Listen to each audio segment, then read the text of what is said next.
Hello all students and welcome to the next video of exercise 6.2. Now in the previous video we have covered in exercise 6.2 question number 1 to 5 and today we are going to cover question number 6 to 10.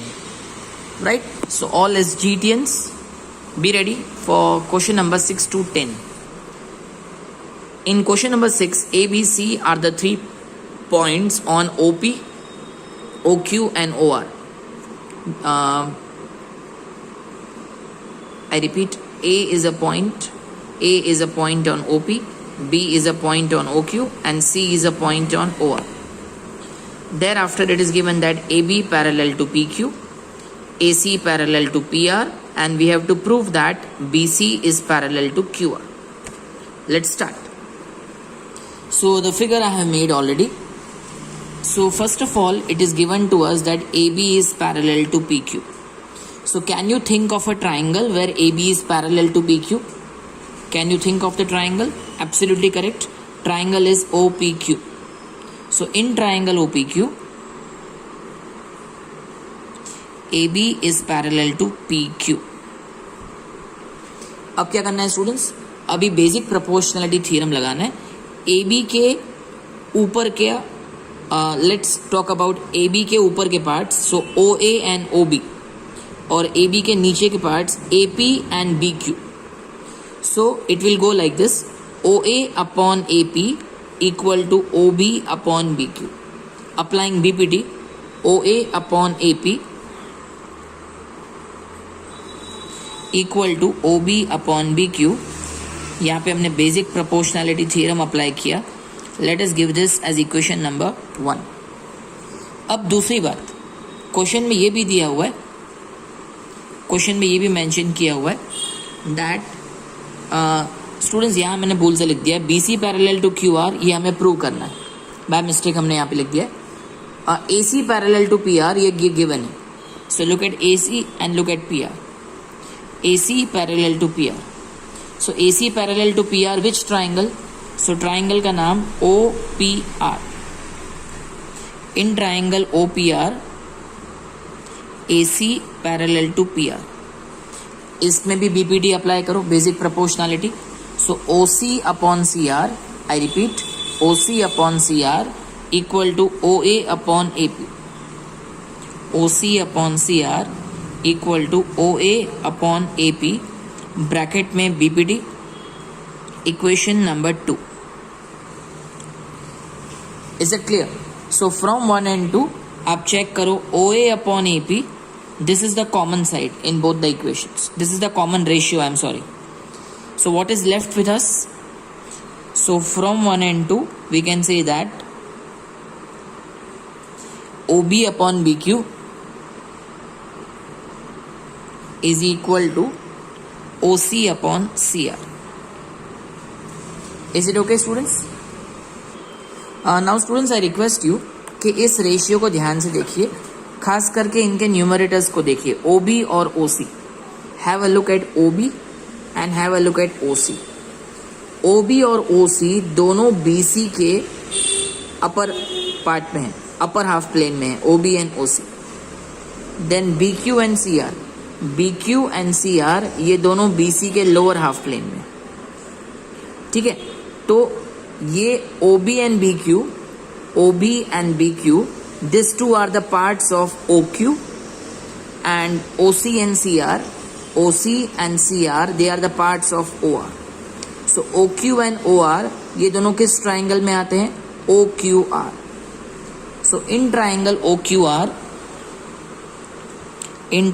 OQR जो BC है ना, वो दो sides को equal ratio में divide करता है. ये जो BC है वो OQ और OR को इक्वल रेशियो में डिवाइड करता है.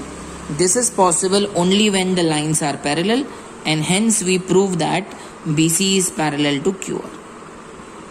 Because whenever the ratios are equal then the lines are parallel. So students, this is sum number 6. Confirm? Now let's come to sum number 7. Using theorem 6.1, theorem 6.1 मतलब BPT, prove that a line drawn through the midpoint of one side of triangle parallel to another side bisects the third side. So what does it mean?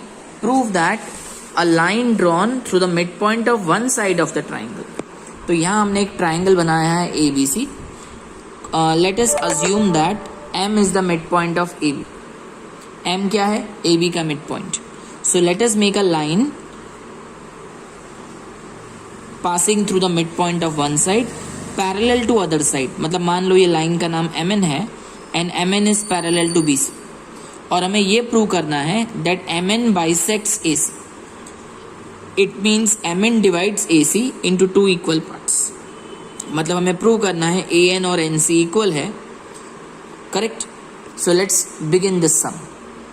So see students, in triangle ABC, M is the midpoint of AB, MN parallel to BC given, और हमें prove करना है MN bisects AC. कैसे start करेंगे? सबसे पहले in triangle ABC, let us apply the BPT, because question में दिया हुआ है MN parallel to BC. So according to BPT, AM upon MB equal to AN upon NC.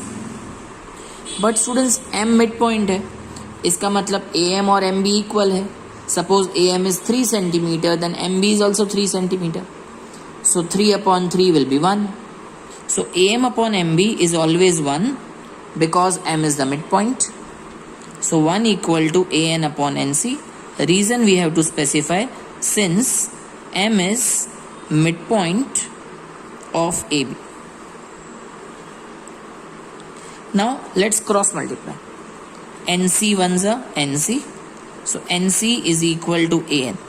हमने प्रूव कर दिया NC और AN equal. It means that MN bisects AC.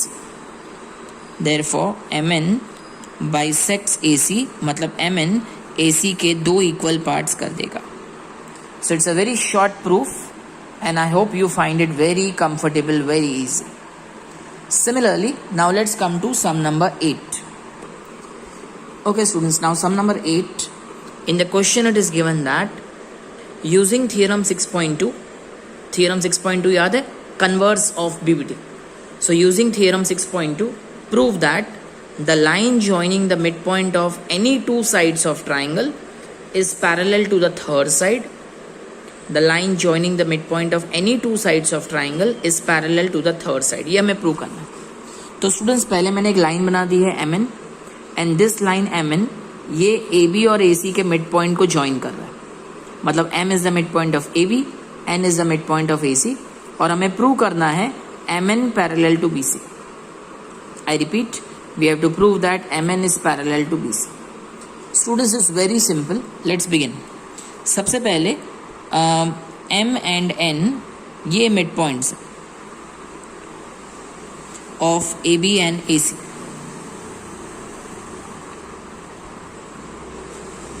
Clear? So because M and N are midpoints of AB and AC respectively, therefore AM upon MB. अब students AM upon MB की value क्या होगी? Just imagine M mid point है, तो अगर AM 4 centimetre है तो MB भी 4 सेंटीमीटर होगा. सो 4 upon 4 that will be 1. 5 upon 5 will be 1. So AM upon MB is 1. In the same way, what will be AN upon NC? Correct? That will also be 1 because N is also the midpoint. So from this two, we can say that AM upon MB is equal to AN upon NC.